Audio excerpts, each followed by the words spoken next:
you seen the Jeremy Corbyn and Don McDonald after going?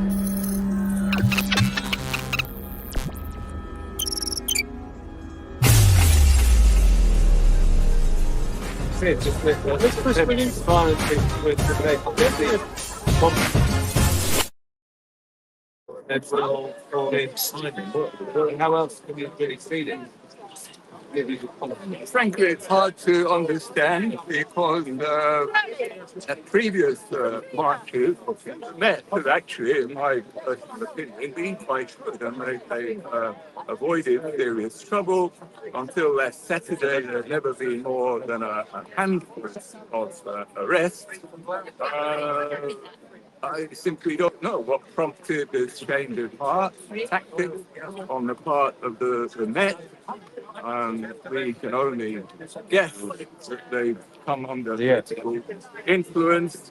Is it that the British authorities want to impress our American friends? I don't know. Right. Now, it looks like George Galloway just survived, and he's about to make a. Yeah. Hi, George. Good to see you. Good to see you.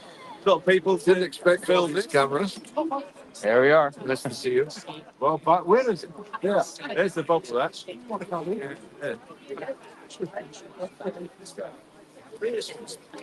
Yeah. So what do we do?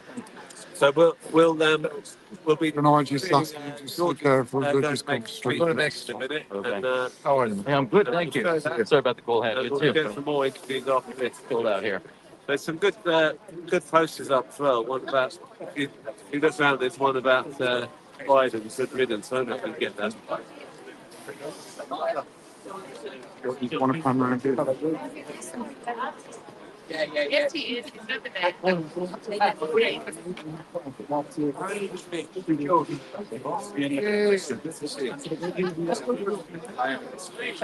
Ladies and gentlemen,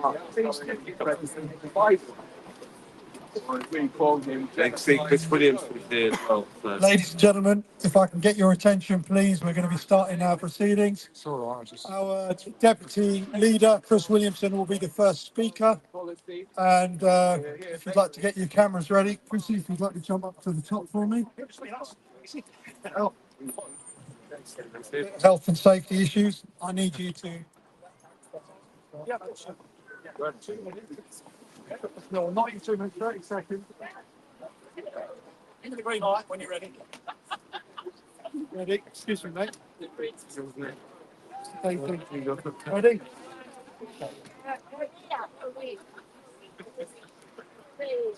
Right, Chrissy, go for it, mate. Well, if you'd said to me 20 years ago that I'd be here celebrating the termination of a Democratic presidency, I would have said that you are talking through your hat.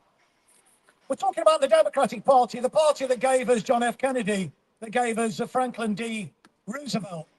But what have they done? I mean, I always thought, and none of the presidents that have come after JFK lived up to his standard, but I always felt that the Democrats were the lesser of two evils. But what we've seen over the last 4 years is not only are they not the lesser of two evils, they are far more evil than the alternative.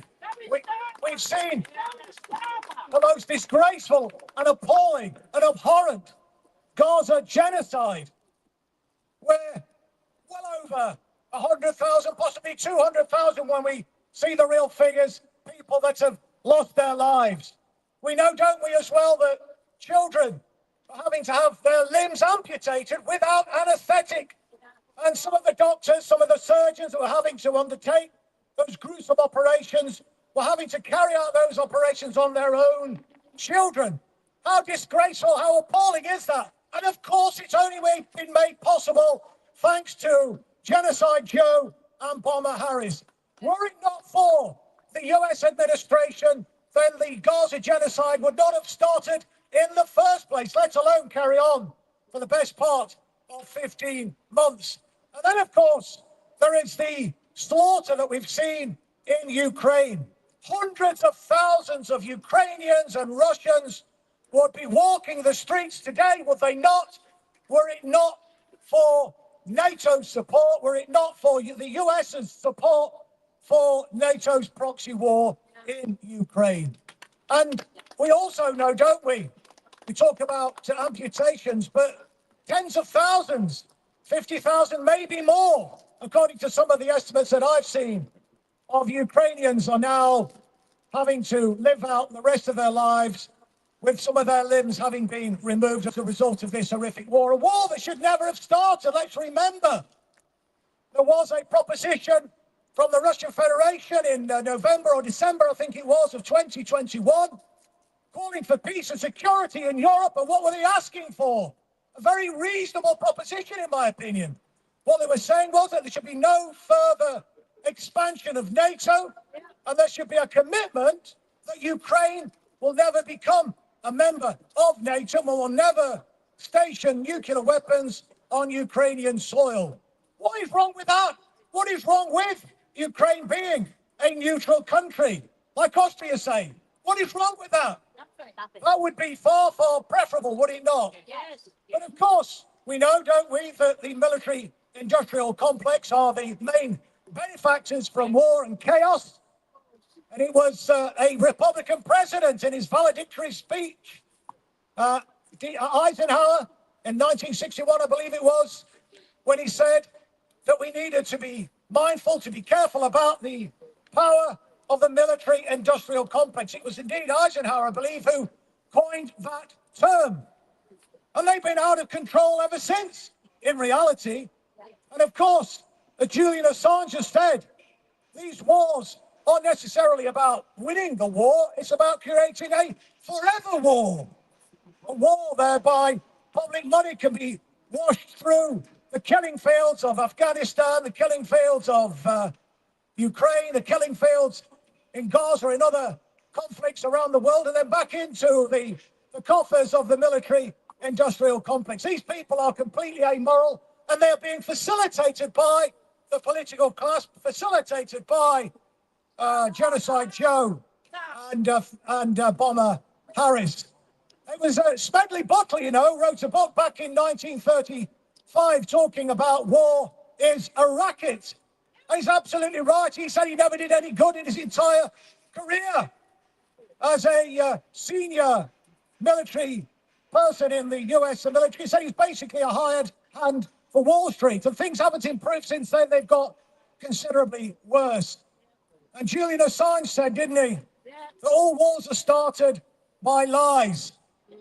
And if war can be started by lies, then peace can be started by truth. And that's what we're here today, to call for the truth and to demand that President Trump holds good on his commitment to be a peacekeeper. I made a speech a few years ago in Trafalgar Square. There were a few more people there on that occasion than there is today. But I said at that point that Donald Trump was a menace. I think I owe him an apology, because the real menace has been Genocide Joe and Bomber Harris, has it not? And as I've already said, you know, Trump didn't start any wars during his 4 years premiership. Yes, he made some wrong turns, in my opinion. He absolutely did. And moving the US embassy to Jerusalem, I think, was certainly a wrong step. And the assassination of Qasem Soleimani was another outrageous step in which the Trump administration collaborated with Israel. But in comparison to Joe Biden's administration, it certainly pales into absolute insignificance. So I think what we're saying today is let's raise a toast to the end of Genocide Joe. Let's raise a toast to the fact that Harris wasn't able to get over the line, because make no mistake, had Harris won this election, we would not now have a ceasefire in Gaza. The genocide would continue. Yes, it's an imperfect ceasefire. Yes, we need to be vigilant. Some people are pessimistic about the prospects for the ceasefire holding. I'm actually more optimistic. I think it is more likely to hold than it won't, because the Israeli army is demoralized, the Israeli economy is on its knees, after 15 months of this war. And so I think there is some hope for the future. So as I say, let's raise that toast and let's call on President Donald Trump to give peace a chance.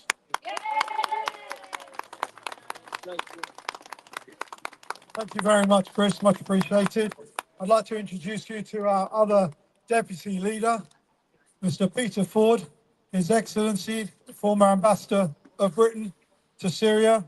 And we're just going to do a bit of health and safety, make sure he doesn't fall over and damage me.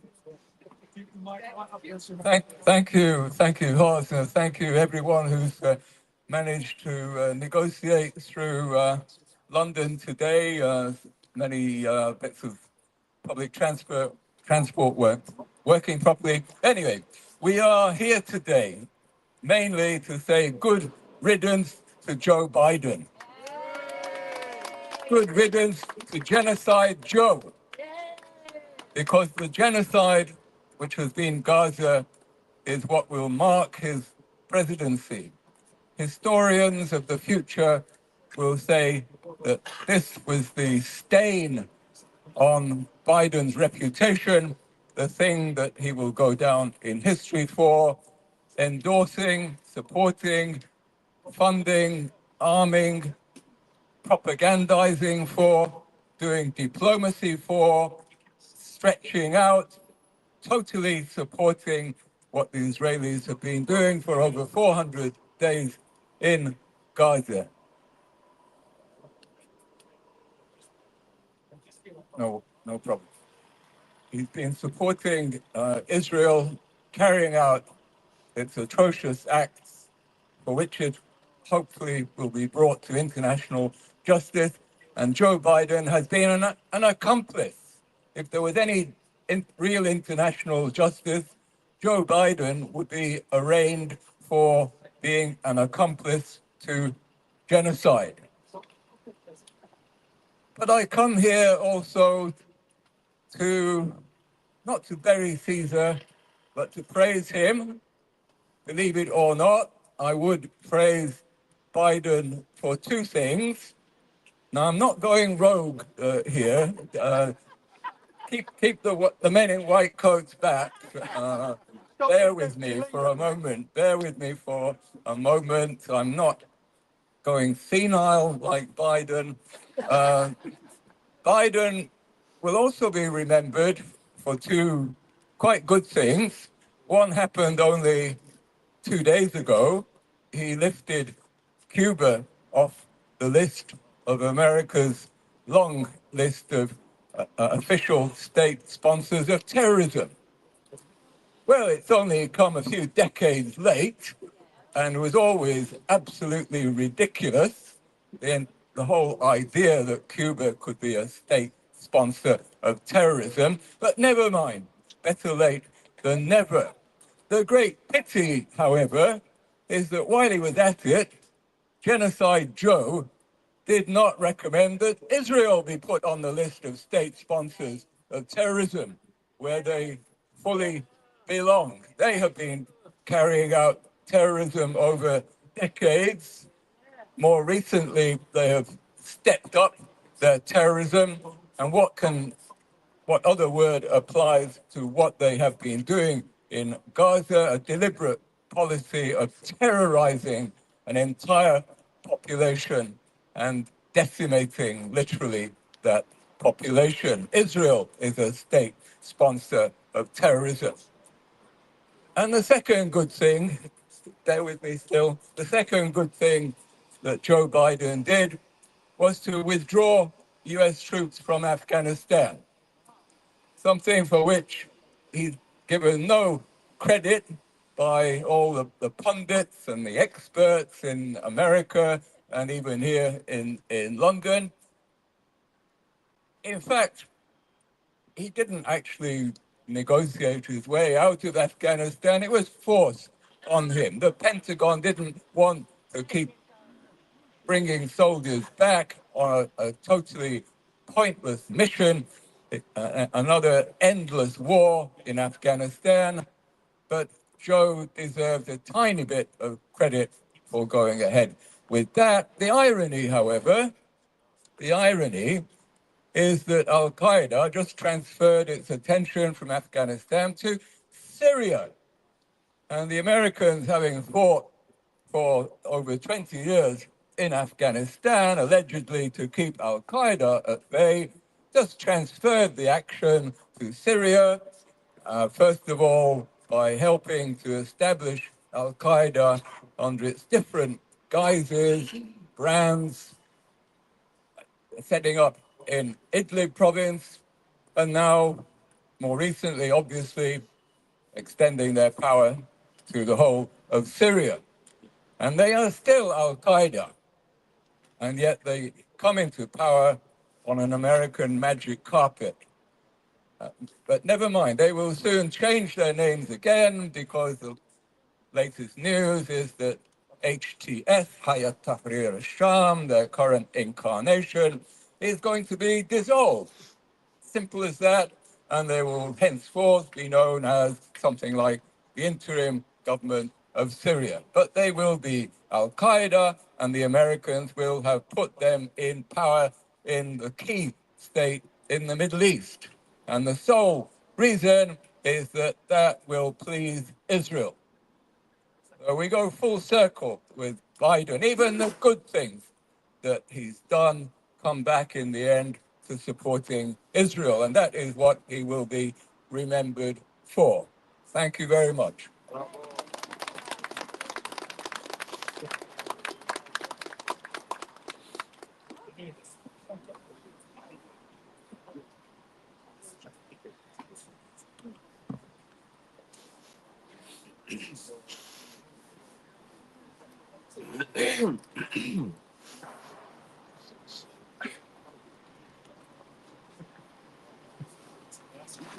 Gentlemen, ladies and gentlemen, I give you George Galloway, the leader of the Workers' Party, the voice of our nation, the voice of Palestinians, the voice of Arabs, and everyone else that's been downtrodden, from Kashmir to Sri Lanka to any place where people are getting downtrodden. George Galloway has been the person that stood up for them. Thank you very much, Ambassador Peter Ford, former Member of Parliament Chris Williamson, Chairman Hawes, and those of you who have come here today to say bye-bye Biden, bye-bye Blinken, good riddance to bad rubbish. People ask me, are you really happy that Donald Trump is back in the White House? I put it this way. I'm not happy that Donald Trump is back in the White House, but I am overjoyed that Kamala Harris is not, that Joe Biden is not, that the Biden-Blinken murder gang have been overthrown. They have been regime changed, just like so many others that they have engineered, that Ambassador Ford was just discussing a moment ago. They are gone. They are nothing. They are zilch, nada. They are zero. And they will be remembered only for the trail of blood and shame and disgrace that they leave behind them. I came a little earlier, but I am older than my colleague Chris Williamson, to the realization that the Democrats were actually the greater evil in the duopoly that is United States politics.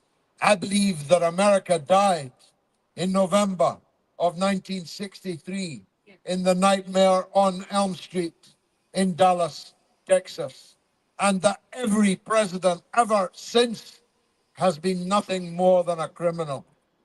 But the criminals who have waged the greater carnage have always been the Democrats. My first great political awakening was the American war on Vietnam. I ached physically watching, not as we can now in real time, but in dispatches coming days, sometimes weeks after the fact. And I knew that this was a Democratic Party war. This was a war that was waged by Lyndon Johnson. And that though many, many crimes were committed by Richard Nixon, it was the Republicans that negotiated seriously and eventually brought that war to a close.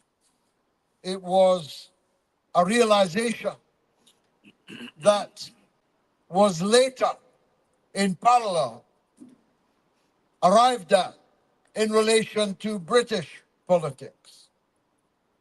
The Labour Party, as Keir Starmer is proving every single day, are a greater evil than Rishi Sunak and the Conservative Prime Ministers that went before him. I see Liz Truss is in Washington, by the way. If you go, will you send back a lettuce from America, as the song says, almost.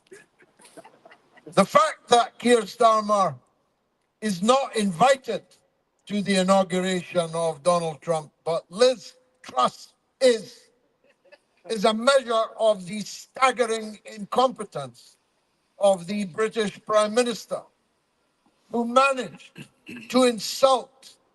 I mean, if he'd asked me, I'd have said, after watching elections for more than half a century, you better be careful taking a side because Donald Trump has a very high chance of winning this. But no, Keir Starmer sent 100 Labour apparatchiks to go and work for Kamala Harris in the election and then complains about Americans interfering in British politics.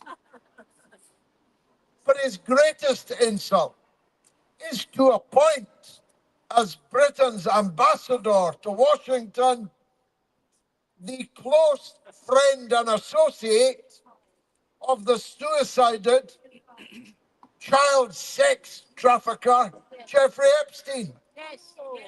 Peter Mandelson sacked from Tony Blair's cabinet. You have to be pretty sordid to be too dirty for Tony Blair's cabinet. He was twice sacked from Tony Blair's cabinet for double dealing, dirty dealing, and corruption. So what's the best thing to do with them? Send them as His Majesty's envoy to the court of Donald Trump. I hope that Donald Trump rejects Peter Mandelson. He would be doing the British people a favor if he rejected Peter Mandelson in that role. So the ugly story of the last 4 years, and by the way, how's this for an irony? If they hadn't rigged the 2020 election, this would be the last day of President Donald Trump. This would be the last day of his second term, but they rigged the election to get rid of Trump, and now he's back. Now, I don't know Donald Trump. He did listen to some of the early Molt's Mother of All talk shows. I know that for a fact. I don't know him. But my take on him, he's a pretty vengeful guy. He harbors a grudge. He will not forget all of those who were ganged up against him. And I hope that he includes Keir Starmer in that. He should differentiate, though, from the British people who never supported Keir Starmer. Only 19%, in fact, 18.8% of the British electorate voted for Keir Starmer. Only a third of those who voted in the general election voted for Keir Starmer. And so my message to you, President Trump, is don't punish the British people for the fact that we've got an unvarnished, robotic block of wood as our Prime Minister. Help us to get rid of him. rather than punish us for having him in 10 Downing Street. Now, some fools who call themselves left-wing mocked us this morning only briefly before taking it down because they realized how foolish it was. Criticized us for having this event to say goodbye to Biden and Blinken, or Blinken and Biden, as I like to put it, for I am perfectly sure that the farther Joe Biden slipped into his dotage, the more Anthony Blinken was calling the shots, literally the shots, all over the world on behalf of the United States of America. But let me just summarize what Donald Trump has achieved, and he isn't yet the president. But for him, Palestinian women and children in Gaza would still be being cut to pieces in the Gaza Strip today, but they are not. A ceasefire has been achieved. Trump gave a speech last night. I could have given it myself. He said, I have stopped World War III. And you've no idea, he said, how close we were to World War III under Biden and Blinken. Well, that's a pretty big achievement, isn't it? Yeah. It's a pretty big achievement to declare that you will not allow the Ukraine imbroglio to drag the whole world into a nuclear holocaust. Gaza ceasefire, no World War III, and, said Trump, I'm going to stop the war in Ukraine. A war which should never have started, which has cost the lives of more than 1 million people and the expenditure of hundreds of billions, if not a trillion or more, of wasted treasure, blood and treasure, provoked by NATO, organized by NATO, armed by NATO, funded by NATO, covered for by NATO, shilled for by the NATO media in this country and in others. If Donald Trump goes to Geneva, as I think it will be, and makes a deal with President Putin that brings an end to that slaughter and that waste which has destroyed European economies, impoverished European people,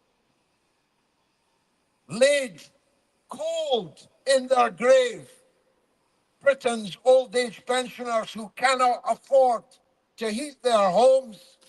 Isn't that a good thing? Isn't that something we should say is an achievement? If, as he says, President Trump goes to China to meet with President Xi and brings about at least a reduction in the tension and the danger of conflict between the United States and China, isn't that a good thing? Yeah. Because Biden would never have done any of those things. Yeah. That's why we are here today. Now, of course, the possibility exists. Let's not use Theresa May's phrase, highly likely, but it's quite likely that Trump will do and especially say things that we don't like, that are ugly, vulgar, inane, idiotic. That's quite likely. But I'll tell you this, I'd rather take a chance on the Trump presidency rather than the certainty of war throughout the world under Joe Biden and Anthony Blinken and Kamala Harris. And of course, when he does the wrong thing, we'll be back here demonstrating against the Trump administration. But if he does the right thing, then we will applaud it. When facts Change, so do my opinions, said Groucho Marx. And then he asked, what about you? Well, the facts are changing. And I believe, like Chris, that this ceasefire in Gaza will hold. I believe that an agreement over Ukraine will be reached, but they better hurry up or there won't be any Ukraine left to have an agreement with or about. I believe that Trump will, as he said last night, release the files on the murder of John Kennedy, Bobby Kennedy, Martin Luther King, and Jeffrey Epstein. Although if I was Trump, I'd release the Epstein one first because that's the one most likely to get him shot. Get that one out first, Donald, while you can. But I cried when Jack Kennedy was murdered on the streets of Dallas. I want to know for sure who killed him. I cried when Bobby Kennedy was killed in a kitchen in California in 1968, and I want to know what really happened. I want to know who killed Martin Luther King. I want to know who killed Malcolm X. I want to know who the customers were for Ghislaine Maxwell and Jeffrey Epstein. And Trump is promising to release them. And he should. And he should do so swiftly. If he doesn't, we'll condemn him. If he does, we will congratulate him.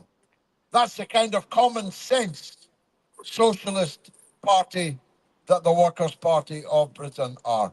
Now, no to NATO, no to war, which we started, has become broader. Many people have given their support to no to NATO, no to war, that are not only not in the Workers' Party, but are probably in every other respect against the politics that we stand for. And that was the point. That's why we started it. We wanted to provide a place for the maximum number of people to say no to NATO, no to war. You don't have to share our other politics to be against war and against the war machine that is NATO. So I invite everyone watching, of course, to join the Workers' Party, but in particular and now, to follow no to NATO, no to war, so it can beat the algorithm which is presently strangling it, as so many of you already know. So it's bye-bye Biden, good riddance to bad rubbish. We hope never to see your face again.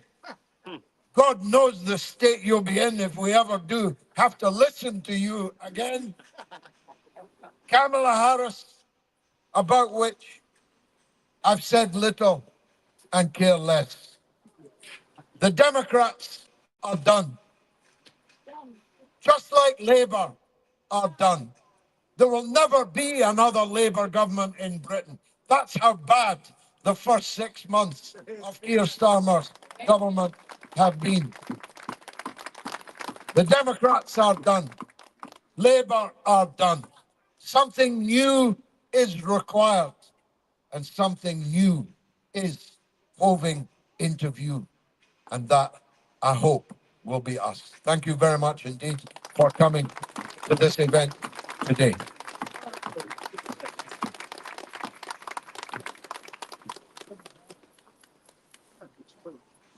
Thank you very much, ladies and gentlemen, for coming to this Workers' Party and No to NATO rally.